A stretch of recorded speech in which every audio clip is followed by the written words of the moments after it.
Josh Smith here from Mining News on the floor at Diggers and Dealers with the team at 7 Patterns. I've got with me Phill Wilding, MD and CEO of Rocks Resources. Phill, what's the vibe been like at Diggers this year? Thanks, Josh. I think really this year Diggers, gold's up. Gold's back up to nearly 3,400 US. Everyone's loving it. The gold industry, it's getting a lot of attention. Producers are making money. And now, from my side, everyone's looking for those next producers, and that's where Rocks has really been getting a lot of attention. Last year, no one knew about Rocks. This year, we seem to be the talk of everybody now, so it's pretty exciting. Tell us about Rocks. What are you guys doing? What are you working on? What's coming next? Yep. So Rocks, we've got one of the highest grade undeveloped gold assets in Australia. I've got 2.2 million ounces at 5.6 grams a tonne. That was the MRE we put out 2 weeks ago. The underground component, we've got 2.1 million ounces at 6, and we are going to be an underground focused mine. We've been dewatering now for a couple of months. That's progressed really, really well. We've got mining tenders out.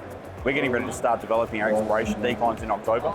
We've got a lot of news flow coming as well, which is going to lead into that, but the study's going to be out in November, and we're going to be hopefully pulling an FID early next year, so it's pretty exciting. So a lot on the card. So the new MRE's just come out. I suppose leading up to that study, what are the key next steps for you and the team?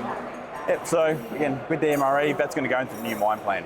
Really getting the updated reserves, getting that plan into the DFS, that's our biggest thing we've got coming.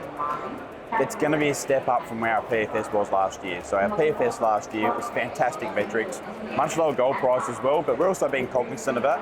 We want to maintain cut-off grades. We don't want to be a gold price play. We're bringing a project on which has got a very, very robust plan in front of it.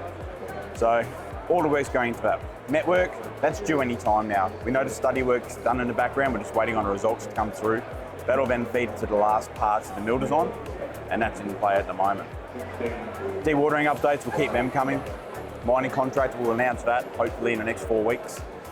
We've got an exploration update, so there's been a lot of pretty cool things we're doing in the background. I've still been drilling since our last results, which we put out, I think it was in May. Study updates will keep coming, and then again, ultimately DFS November. It's going to be pretty exciting. So Phill, how are you looking on the funding front? Funding, pretty exciting actually.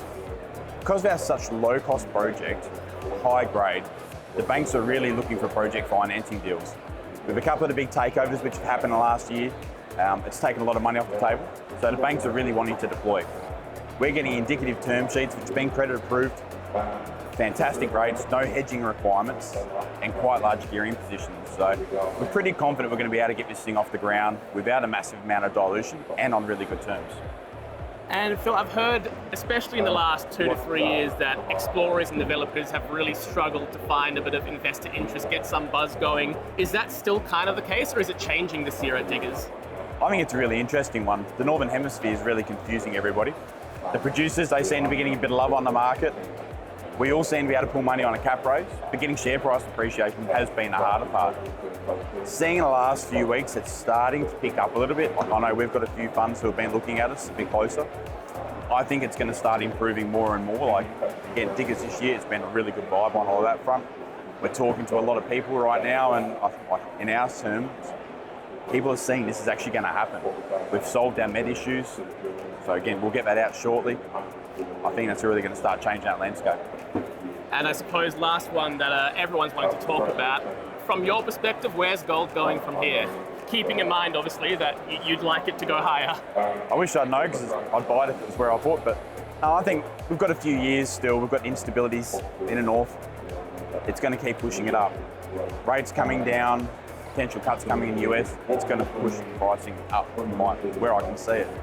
I don't really see gold having any big retreat. Might be some corrections on the way, but we are hearing that general consensus going to 3,700, 4,000 US, and that's going to be starting to push up to that 6,000 Australian mark. So it could get really exciting. And again, for a project like us, that just blows the numbers out of the park.